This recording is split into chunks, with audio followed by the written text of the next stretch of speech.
Come sai, insisto spesso su una casa fatta davvero su misura, ovvero una casa che ti rappresenti nel profondo. Questo perché quando sei in una casa che senti tua, in cui ti senti accolta e coccolata, ti senti a tuo agio al 100% e puoi davvero ricaricare le pile. Ma se ti dicessi che un ambiente studiato davvero sul tuo modo di essere ti potrebbe aiutare anche ad essere più produttivo? Ne parliamo nel video di oggi con Giulia Viti, Life and Identity Coach. Ciao Giulia! Ciao Virginie, grazie per avermi invitata. Ci mancherebbe!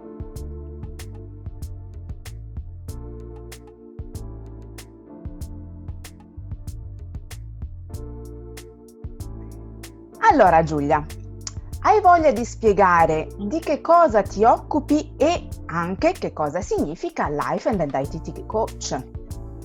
Ok, il coaching è una disciplina che si occupa in se stessa di scovare i talenti e i superpoteri nascosti delle persone. L'identity coaching ancora di più, perché il mio lavoro si basa su chi sei e quali sono le gemme dentro di te che erano nascoste, travestite da rocce e pronte ad essere rivelate. Quindi di base è questo. Tiri fuori il diamante che abbiamo dentro, insomma. Sì, assolutamente. Bello, bello. Ascolta, nella tua esperienza, una casa o studio anche, studiata davvero sulla personalità profonda di una persona, come può influenzare nelle varie aree della sua vita? Ha un'influenza grandissima allo spazio in cui viviamo, perché la nostra realtà è il riflesso di quello che abbiamo dentro, è il riflesso delle nostre credenze, di quello che crediamo che sia vero sulla vita. E i nostri sentimenti provengono dai pensieri che abbiamo e i pensieri ovviamente vengono fuori dalle credenze. Sì. Quindi quello che vediamo ci provoca immediatamente dei pensieri collegati a quello che crediamo che sia vero e dei sentimenti. Quindi se vediamo delle cose che ci rappresentano, che rappresentano la persona che vogliamo diventare, che ci provocano dei pensieri e quindi dei sentimenti positivi, è molto più facile riuscire a raggiungere i nostri obiettivi. Mentre se il trigger di vedere delle cose che ci fanno pensare a quello che siamo state nel passato, quello che non ci va bene, quello che non, il pensiero, quindi il sentimento che ne deriva saranno negativi, e questo ha un impatto gigantesco, soprattutto in una casa, in uno studio in cui si passa tantissimo tempo.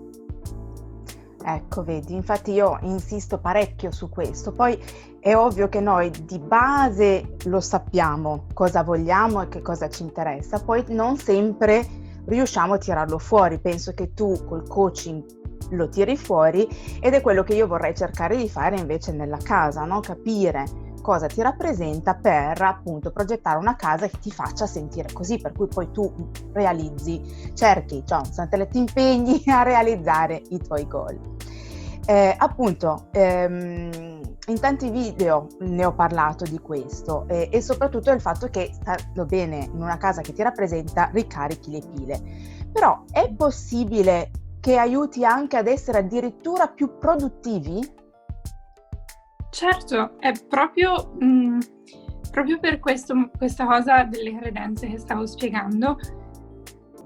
Non solo se una cosa ti rappresenta, ti fa sentire più te stessa, ma se rappresenta quello che vuoi diventare, è un promemoria quotidiano del fatto che puoi arrivare lì, ed è ci sono dei pensieri che magari non senti razionalmente, ma che ti portano avanti nel tempo, e il sentimento collegato è positivo, e quindi senza senza realizzarlo completamente ti stai muovendo nel tempo e nello spazio più vicina al tuo obiettivo.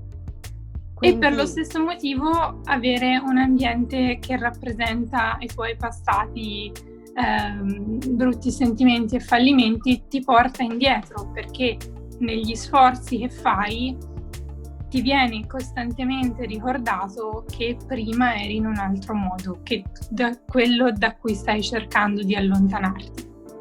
Bene, quindi è anche importante cercare proprio di fare introspezione e non lasciarsi influenzare, perché tante volte mi capita che arredino la casa, no, influenzate da belle immagini che si vedono su internet, eccetera, eccetera. E obiettivamente sono ambientazioni meravigliose, però non tutte quelle ambientazioni si adattano, no, alla persona che siamo o che appunto vorremmo essere. Quindi è importante questa introspezione. Certo, abbiamo tutti questa saggezza interiore che sa quello di cui abbiamo bisogno, ci siamo semplicemente dimenticati di ascoltarla, però non ci vuole neanche tanto tempo a ritrovarla una volta che uno ci pone attenzione. Molto bene, molto bene. È un argomento obiettivamente profondo che non si può così esaudire in 5-10 minuti di video, questo è chiaro, però ci tenevo a parlare con te perché io tento di aiutare i miei clienti appunto a tirare fuori, no? Non sono mai io che propongo ambientazioni o cose di questo genere, o meglio, prima cerco veramente di capire la persona e poi a quel punto posso fare le mie proposte. Però ci tenevo che tu dal tuo lato facessi capire che effettivamente investire tempo in questo studio della progettazione può aiutarti anche appunto in tutto il resto della tua vita. Quindi ti ringrazio per questa cosa qua. Magari se avremo altre occasioni, ben volentieri faremo un'altra intervista. Io metto, se mi permetti, i tuoi dati sotto in descrizione, in modo che chiunque volesse saperne qualcosina in più possa eventualmente contattarti. Cosa ne dici? Certo, volentieri. Bene, allora grazie ancora per essere stata qui, spero che il video sia stato di gradimento, ci vediamo al prossimo video. Ciao! Ciao!